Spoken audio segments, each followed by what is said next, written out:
ఇచ్చిన హామీల మీద నువ్వు చర్చకు సిద్ధంగా ఉన్నావా? నువ్వు ఒకవేళ సిద్ధమైతే మా మైనంపల్లి హనుమంతరావును చర్చలకు పంపిస్తా. మోడీ ఇచ్చిన హామీలు అమలు చేసిండ్రా మీరు? ఆనాడు చెప్పిండు మోడీ ప్రతి సంవత్సరం 2 కోట్ల ఉద్యోగాలు ఇస్తా అన్నాడు. 10 ఏళ్లలో 20 కోట్ల ఉద్యోగాలు ఇచ్చి ఉండాలి. కానీ పార్లమెంటులో నేను అడిగిన ప్రశ్నకు 7,21,680 ఉద్యోగాలు ఇచ్చిన అన్నాడు. చెప్పింది 20 కోట్లు, ఇచ్చింది 7 లక్షలు. ఎవరి ముక్కులో పెట్టాలి ఆ ఉద్యోగాలని నేను అడుగుతున్న ఈటెల రాజేందర్. ఇదే కాదు, ఈ దేశంలో రైతుల ఆదాయం పెంచాలి, 2022 లోపల రైతుల ఆదాయాన్ని 2 చేస్తానని ఆయన ఎన్నికల్లో హామీ ఇచ్చిండు. నేను ఇవాళ అడుగుతున్నా, రైతుల ఆదాయం పెంచలేదు కానీ రైతు వ్యతిరేక నల్ల చట్టాలు తెచ్చి ఈ రాష్ట్రంలో ఆత్మగౌరవంతో ఈ దేశంలో బతుకుతున్న రైతులను అదానీ అంబానీలకు అమెజాన్లకు తాకట్టు పెట్టి శాశ్వతంగా మన భూముల్లోనే మనం బానిసలుగా బతికే నల్ల చట్టాలు తీసుకొస్తే లక్షలాది మంది ఢిల్లీ సరిహద్దుల్లో మోహరించి సైనికుల్లాగా మోడీతోని కొట్లాడి మోడీని ఓడించి మెడలు వంచి రైతు వ్యతిరేక నల్ల చట్టాలు వాపసు తీసుకునేటట్టు చేసి మోడీ చేత రైతుల క్షమాపణ చెప్పించిండ్రు. మరి ఇంత జరిగినా రైతులకు ఆదాయం 2 అయ్యేటట్టు చేసిండా?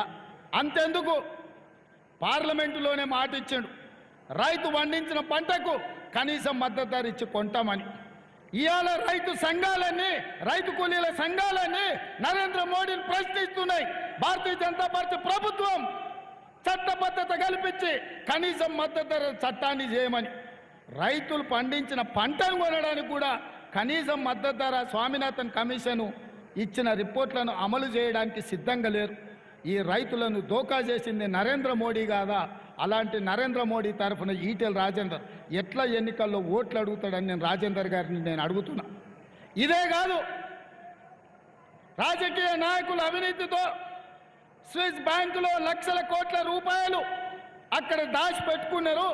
ప్రధానమంత్రి అయిన ఎంబడే స్విస్ బ్యాంకులో ఉన్న లక్షలాది కోట్ల రూపాయలు తెచ్చి జన్ ధన్ ఖాతాలో ప్రతి పేదవాడికి 15 లక్షల రూపాయల ఖాతాలో వేస్తా అని నరేంద్ర మోడీ చెప్పిండు. నేను అడుగుతున్న ఈడున్న మా అక్కళ్ళు, మా కళాకారులను, మా మిత్రుల్ని, మీ ఖాతాలో నరేంద్ర మోడీ 15 లక్షలు వేసిండా? పోని 15,000 వేసిండా? పోని 15 పైసలన్నీ వేసిండా? ఒక్క పైస కూడా నరేంద్ర మోడీ మన ఓట్లు ఎట్లా అడుగుతాడని నేను అడుగుతున్నా. ఇవాళ నరేంద్ర మోడీ గారు ఏం మాట్లాడుతున్నాడే? నిన్న మాటలు చూసిండు కదా. ఈ నిన్న కూడా హిందువుల ఆస్తులన్నీ గుంజుకోనంట ముస్లింలకు వంచి పెడతారంట. ఈ దేశ ప్రధానమంత్రి ఈ రకంగా మాట్లాడడం ఈ దేశానికి గౌరవమా అని నేను అడుగుతున్నా. ఈడున్న మా మిత్రులందరూ, మీ నాయనలు, మీ చిన్నాయనలు, మీ తాతలు, చిన్న తాతలు, పెద్ద తాతలు, లేకపోతే మీ అన్నదమ్ముళ్ళు తండ్రి కొడుకుకు ఆస్తి ఇవ్వాలన్నా చట్టం ఉంది, చట్ట ప్రకారం ఆస్తి బదిలీ చేయాలి. అన్నదమ్ములు ఆస్తులు పంచుకోవాలన్నా చట్ట ప్రకారం పెద్ద మనుషులను కూర్చొని తెంచుకొని విరాసత్ తీసుకొని విరాసత్ ప్రకారం అన్నదమ్ముల ఆస్తులు తీసుకోవాలి. ఒకటి ఆస్తి ఇంకోటి ఆస్తికి మారాలంటే సబ్ రిజిస్ట్రార్లు పోయి రిజిస్ట్రేషన్ చేసి మొత్తం కనుక్కోవాలి. ఒకవేళ ఎవడన్నా దొంగ డాక్యుమెంట్లు వేసి కేసీఆర్ లాకటో చేసుకున్నా, మన మల్లన్న లాకటోళ్ళు ఏమన్నా భూమి గుంజుకున్నా పోలీస్ స్టేషన్లకు పిలిపించి ఈపులు వలగొట్టి మళ్ళీ ఏమైనా ఆస్తి వానికి ఇస్తారు. ఇంత చట్టబద్ధత ఈ దేశంలో ఉంది.